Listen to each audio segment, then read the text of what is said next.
welcome to tonight's 5 on 5. I'm here with Oregon State Treasurer Tobias. Treasurer, thank you so much for joining us today. My pleasure. Thank you. Now, 2020 was a unique year for Oregon wildfires, and as co-chair of the Wildfire Economic Recovery Council, what findings in the council's wildfire report stood out to you? Well, we were given a pretty tight timeline and a short set of questions that the governor asked us to take on. Labor Commissioner Val Hoyle and I were happy to co-chair that commission, and we have brought about 23 recommendations to the legislature. They're mostly focused on making sure that we're making as much and as rapid an advance to recovery as possible. So there's a lot about debris cleanup, about rebuilding of housing. But the thing to remember, I think, that's most interesting is that this terrible tragedy that so many of your viewers were directly affected by also gives us the chance to think about how we want things to be better in the future.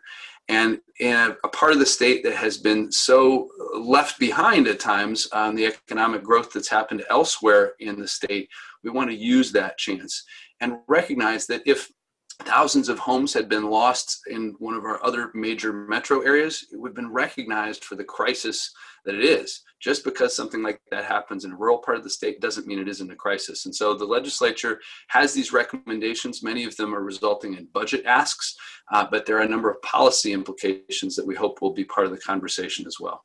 Absolutely. Are there any specific proposed solutions in the report that you think are important to highlight? Yeah, I think one is the recognition of the different kinds of housing that was affected. I know that a big part of the housing that was lost through these fires was workforce housing, affordable housing. So we want to make sure that the housing that is built back remains affordable and that there's adequate land supply for that kind of housing. And we made a number of specific recommendations to the legislature to make sure that that remains the case.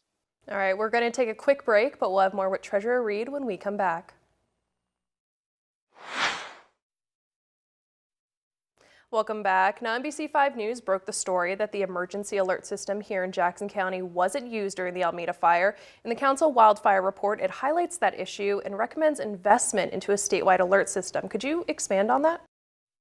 Well, I think the description you just gave is a good example of how important that kind of infrastructure is, and not only for the alert functions, but a whole range of other benefits when there's not a fire or other disaster imminent.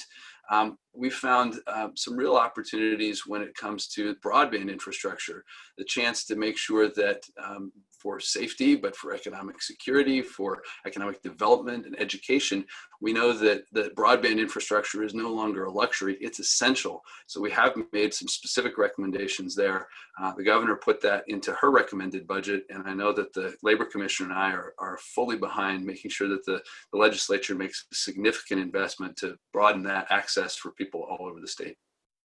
And as a guest columnist in the Oregonian, you said in part, as Oregon's chief investment officer, it's my job to worry about our economy. We need to take control of our own future in Oregon. Could you explain what you meant? Yeah, I think there are two things above all others that are going to have an impact on what sort of economic recovery we experience and what the economy is going to look like in Oregon.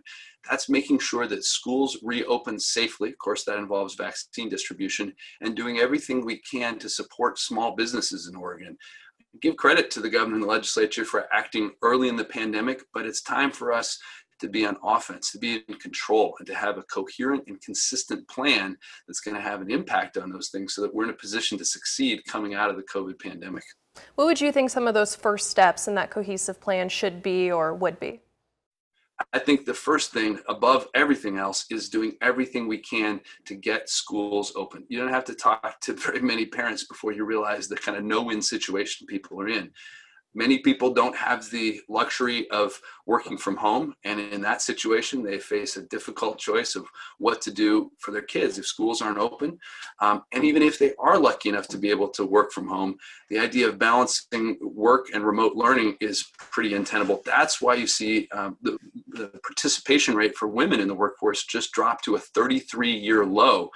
those things are the key to restarting our economy. And when we're on that path, we need to be flexible with small businesses. We need to look at the kinds of incentives and the kinds of adjustments we can make to how small businesses can succeed. Those entrepreneurs are creative. I talk to them all the time, as I'm sure you do, and I've got confidence. We need some consistency and we need some focus on those two things.